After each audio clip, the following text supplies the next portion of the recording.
What's good? It's your boy CJ Goodfella back with the Boston Clinic and more. And Jerry Richardson, the owner of the Carolina Panthers, who's stationed in Charlotte, North Carolina to be exact, is selling the Carolina Panthers in midst of an investigation. So he's conceding his team that he's owned since 1993. He was also played professional football in the NFL for the Baltimore Colts. I'll link the article to the description so you know there's trill. And a lot of players this week didn't read the the investigation or what the investigation about and what he had been accused of. And Jerry Richardson, excuse me. But we're gonna get into a little bit of that. But like I said, he played for the Baltimore Colts back in the day. He bought the team back in 1993. We know the Carolina Panthers were the expansion team. He helped usher them to get them to Charlotte, North Carolina.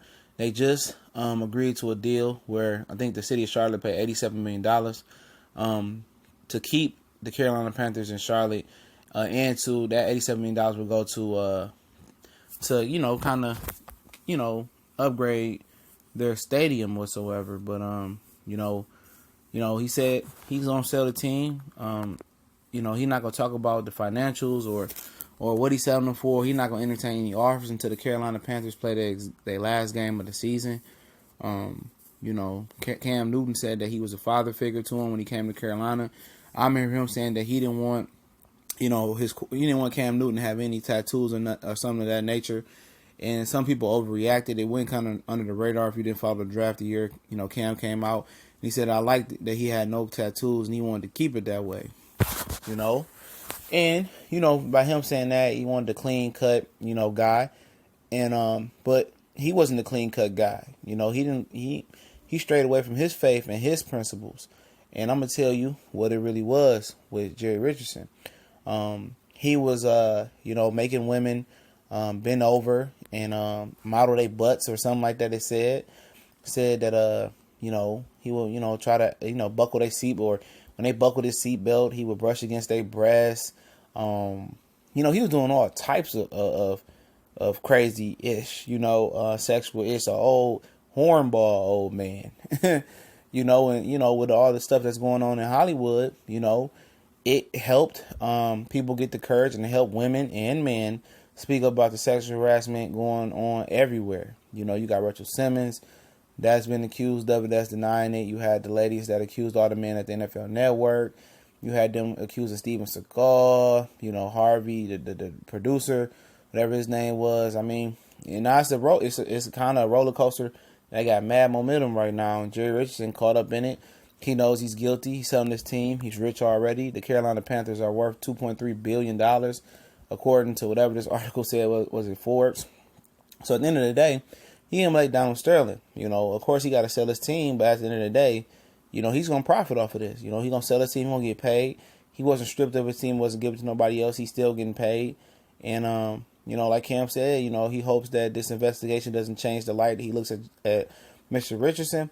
But 9 times out of 10, it will. They said when they had like a Jean Day, he would have the girls bend over and model their butts off or something like that. Brush against their breasts and ask them to do freaky and all freaky things. It's no more telling. Sports Illustrated broke that part of the article out. And I don't know more now that I'm reading it and more other people was reading it. Now they looking at this old man like, what the heck? And that's real.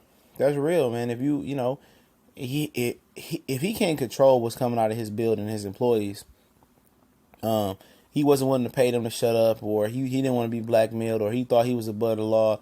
And what's going on in the NFL, this is the last thing the NFL needs as far as image. They don't need, domestic violence, concussions, CTE, now sexual harassment. I mean, that's the last thing they needed. They probably told him, like, sell the team. The law firm that we hired to investigate, we'll pull the investigation back. Just let the team go. He was at the game today in the box with his, like his granddaughter or great granddaughter and his wife. And I know his wife is sitting there like, this fool, this idiot. And she knows what's going on. She reads the paper. She probably knew what's going on before we knew what was going on. And it seemed like it was going on for a long time, doing sexual acts. There's no more telling how deep this story got. And it seems like he waved the white flag before they dug too deep and found something they had no business, that he didn't want them to have any business finding. And Sean Combs, P Diddy, Puff Daddy, whatever they're calling now, Diddy, wants to buy the Carolina Panthers. We know he won't be able to get into the good old boys club. We know that there's no majority minority black owners or minorities in general owners in the NFL. They didn't let Donald Trump buy the Buffalo Bills, and a lot of people wish they kind of would have let Donald Trump buy the Buffalo Bills. I think after Ralph Wilson passed, excuse me, and I think his wife or whoever who had the team, wanted to sell the team as soon as possible.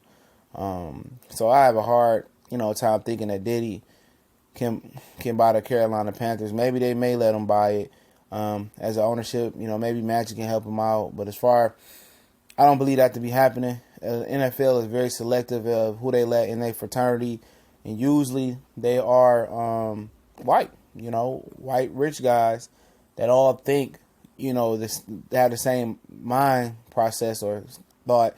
And I don't see them letting anybody as young as Sean Combs into their fraternity, let alone black, and try to be innovative. And he's not he doesn't know the code, and he don't know when to shut up. He might be too loud. They all want that same old man thought. And, it is what it is. That's why Jerry Jones got mad at him, because they supposed to be a team. And if one is hurt, all of them is hurt. And he wanted Goodell gone, but they stood tall. And we'll see what's going on with the Carolina Panthers after the season. We gone.